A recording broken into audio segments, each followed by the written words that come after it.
tere, minu nimi on Anti Teepere ja täna ma räägin teile selles klipis Tableau Publicust, mis on Tableau toodete perekonnas selline tore vabavaraline töövahend.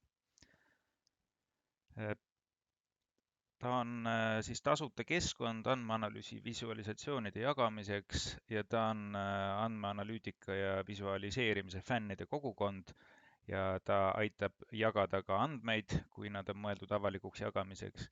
Suurepärane õppekeskkond, kõikidest jagatud aruannetest peaaegu on võimalik õppida ja aitab leida inspiratsiooni ja seal on siis üle 750 000 kasutaja ning üle 2 miljoni visualisatsiooni.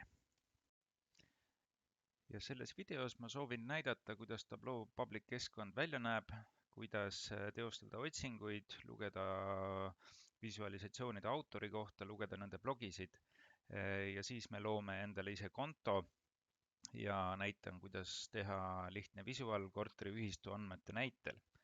Ja siis me publitseerime selle ja loen siis ette ka mõned tarkuseterad, mis mul endal on nagu tekkinud seoses Tableau kasutamisega. Aga läheme siis asja juurde. Kõigepealt tuleb siseneda Tableau Public lehele public.tableau.com ja vaatame siin keskkonnas siis natukene ringi. Kõige tähtsam koht on siis see luup näiteks, siit me saame alati siis otsida mingisuguste kindlate märksõnade järgi mingeid visualisatsioone. Kuna hetkel video salvestamise ajal on koroonaviirus hästi kuum teema, siis ma proovingi leida, mida Tableau Public sisaldab koroonaviiruste kohta.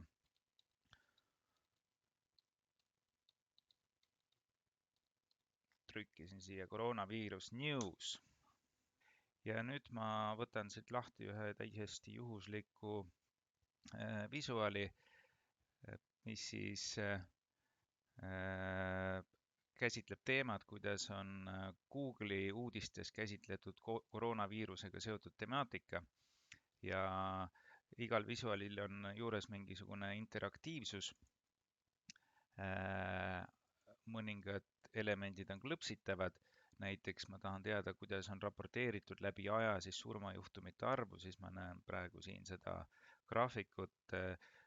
All horisontaalteljel on aeg ja ma saan teada alati siis tooltipist täiendavat infot, mis kuupäeva seisuga nii palju uudiseid oli.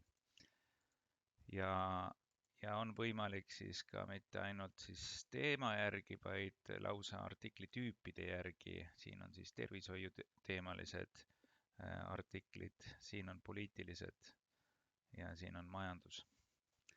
Nii et arve on siin vähe, aga nende arvudeni jõudmiseks siis tuleb lugeda seda tooltipi. Edasi ma tahaksin näidata, kuidas paistab välja siin see galerii. Siia siis valivad Tableau enda adminid välja siis selliseid kuumemaid visualisatsioone ja neid tekib siin aja jooksul kogu aeg juurde, vanemad kustutatakse ära eest. Ja näiteks ma praegu lähen vaatan veregruppide visualisatsiooni. Ja siin on täpselt samasugune interaktiivsus, nagu ma eelmise peal näitasin, aga siin ma näitan seda, et iga seda Tableau workbooki on võimalik alla laadida ja kui see on mul alla laetud, siis on mul võimalik sellest workbookist siis õppima hakata ehk avada ta siis selles Tableau desktop programmis. Autorite kohta on meil siin eraldi menüüpunkt, siin on sellised kuumemad autorid, kellel on palju järgijaid ja kes on ka palju sisu tootnud. Mõned loomingud on avaldatud siis blogi formaadis ja täiendavaid ressursse, sealhulgas ka Tableau tutvustavaid videosid inglise keeles saab siis siit ka veel lisaks vaadata. Ja kui soovite ise hakata Tableau Publicuga toimetama, siis on siin nupp Sign up. Sellega te loote endale kasutajakonto, kirjutate nime, panete emaili aadressi, ei midagi keerulist, tõestate, et te pole robot. ja kuna minul on kasutajakonto juba loodud, siis ma, siis ma login juba siit sign in'i nupuga sisse ja kasutajakonto loomise hetkel pakutakse teile välja siis programmi allalaadimise linki, mis tuleb siis teie arvutis downloads kausta ja sealt te siis paigaldate selle arvutisse. Ja kui te selle maha magate, siis ei juhtu mitte midagi. Mina praegu logisin sisse, mul on siin plats praegu puhas. Saate ka alati siit selle Tableau Desktop Publicu endale arvutisse downloadida. Järgnevas ma näitangi korteriühistu andmete põhjal, kuidas näiteks korteriühistu juhatuse liige võiks siis jälgida, kuidas korterites on siis vee tarbimine ja kuidas on elektri tarbimine ja kas nende näitude teatamisel on anomaaliaid ja jõuda niimoodi näiteks kas või rikkisarvestiteni. Andmed ma olen organiseerinud Google Spreadsheeti, see on siis Google'i poolt tasuta pakutav sisestuskeskkond, sisuliselt nagu Excel. Aga miks ma ei ole valinud Excelit? Sest Google'isse ma võin sisestada andmeid ükskõik millisest seadmest, telefonist, arvutist ja teisest küljest sisestaja võib olla igaüks, kes näiteks on ühistu juhatuse liige. Siin on mul siis elektrinäidud, siin on mul siis veenäidud. Nii, tõmbasin endale Tableau Public tarkvara alla, paigaldasin selle ja nüüd ühendun selle andmeallikaga, milleks on Google Sheets. Siin on ka teisi alternatiive.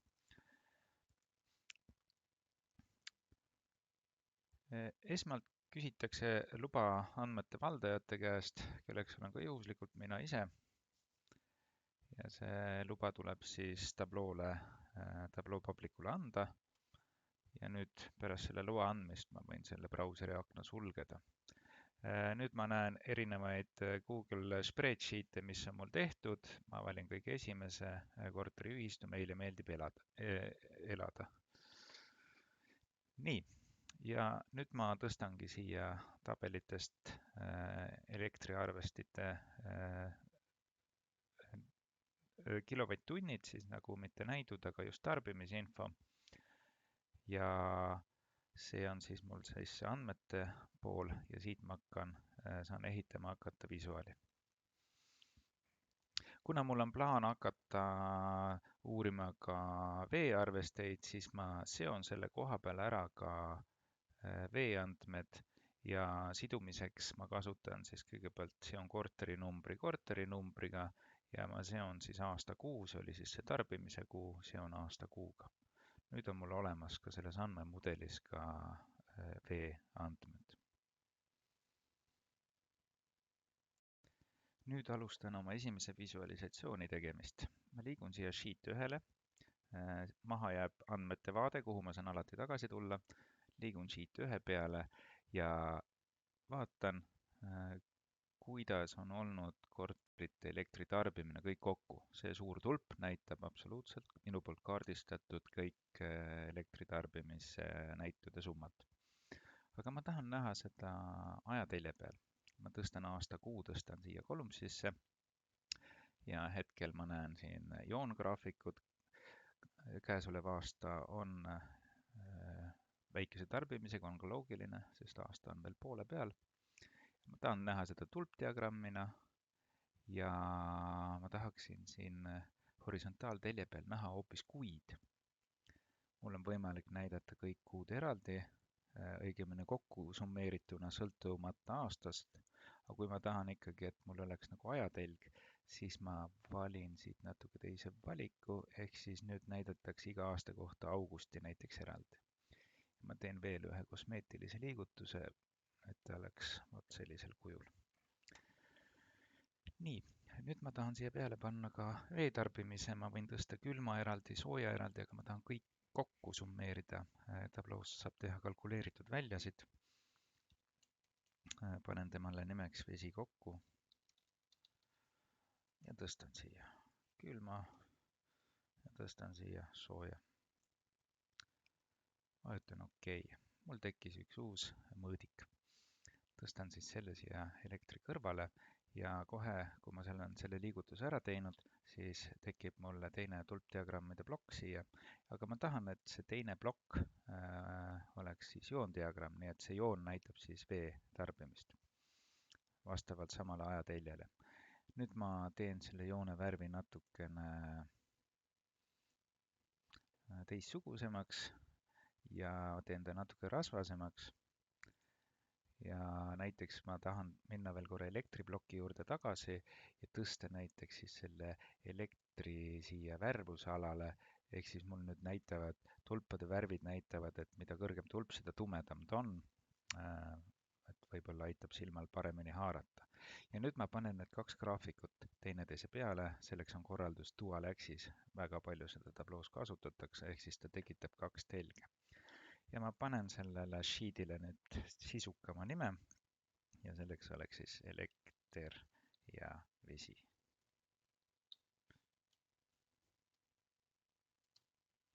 Ja see pealkiri ilmus ka siia üles. Nüüd alustan oma järgmist visualisatsiooni ja siin ma soovin teada, kuidas külma ja sooja vee näidu teatamised on kulgenud. Teen topeltklõpsu külma vee mõõdikul, teen topeltklõpsu sooja vee mõõdikul. Ja mind huvitab nüüd, siin on praegu see täpnäitaja, kui palju on sooja vett kokku ja külma vett kokku tarvitatud kogu ühistu peale. Aga mind huvitab see korteri detailsuses. Tõstan korterit siia dimensioonide hulka, see võimaldab mul tõsta korteri näiteks ja koloralale. Ja mul on siis 14 korterit, praegu on iga korter on tähistatud eraldi värviga. Ja ma teen need, et parem oleks näha, ma muudan nad siis näiteks sellisteks mullikesteks, mis on seest täis. Ja nüüd ma tegelikult, minu isu on suurem, ma sooviksin näha praegu on näiteks see number 1 korter, kui ma siin teen klõpsu, leian ta siit, aga ma soovin teada, kuidas ta siis igakuiselt on käitunud.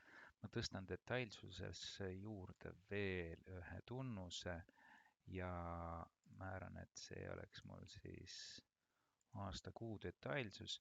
Nüüd on siis iga korter, kui ma siit midagi välja valin, on siis oma näidu teatamistega siis selline mulliparv.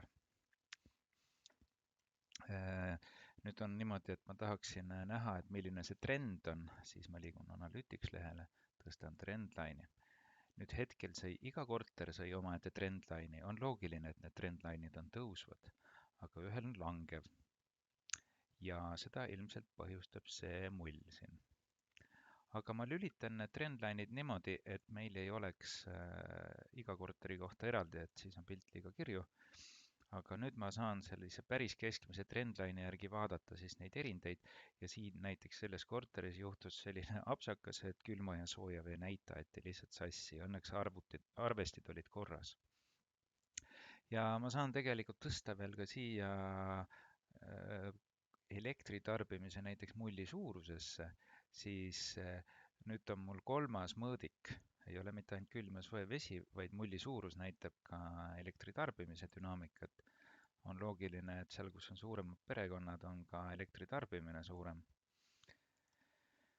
Ja siin ma siis näiteks saan teha natuke mullidele läbipaistvust, kui nad siin teineteist väga katma hakkavad ja lisan näiteks mingisugust värvi äärejoone. Nii, selline visuaal, panen talle pealkirjaks soe ja külm vesi.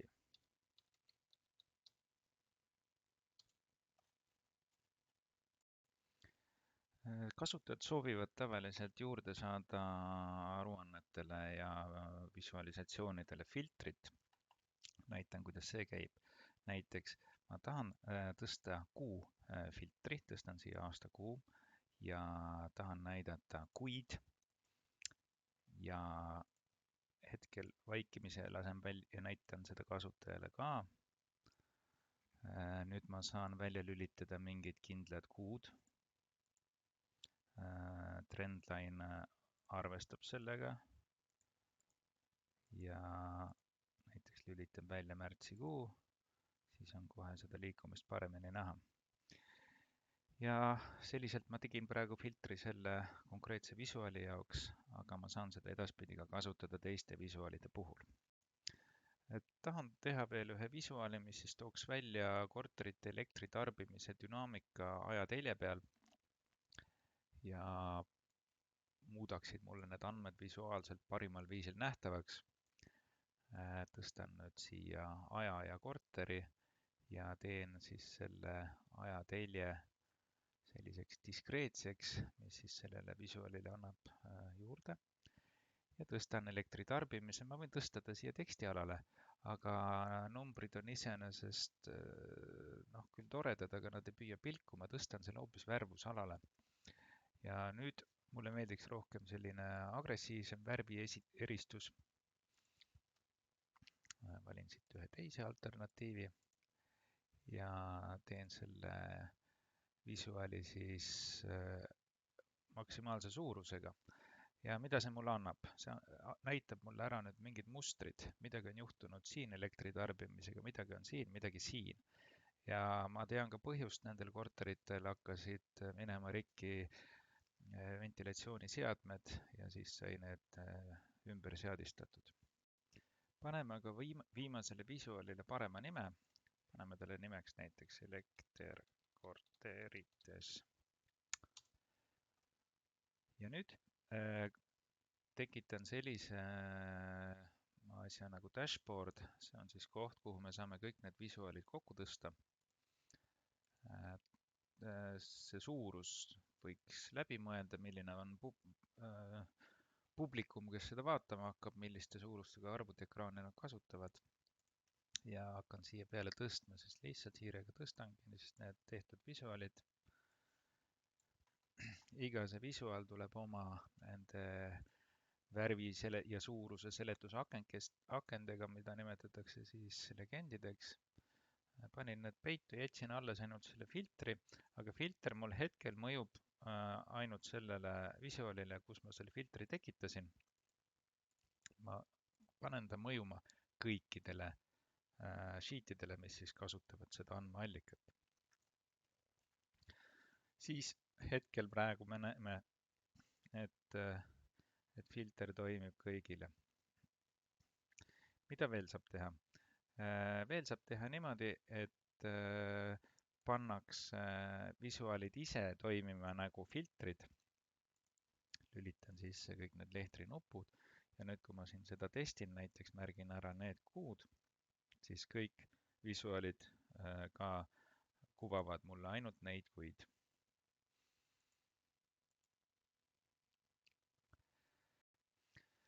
Kui dashboard on valmis, võib talle panna veel parema nime siit alt.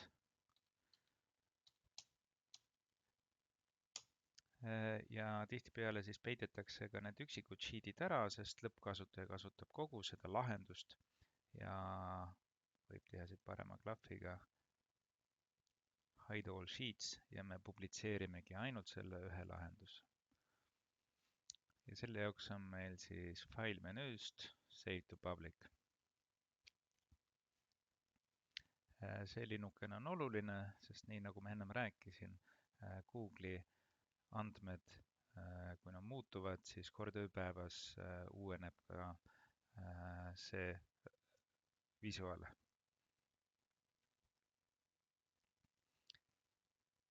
Nii, läheb nõks aega.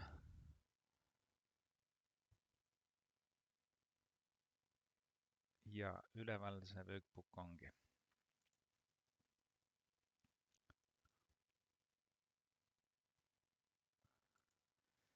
Ja kontrollin, kas kõik need interaktsioonid jäävad tööle, kas see visuaal toimib teistele filtrina. Jah, toimib. Ja ka vastupidi toimib. Panen juuni peitu, kõigil läheb juuni peitu.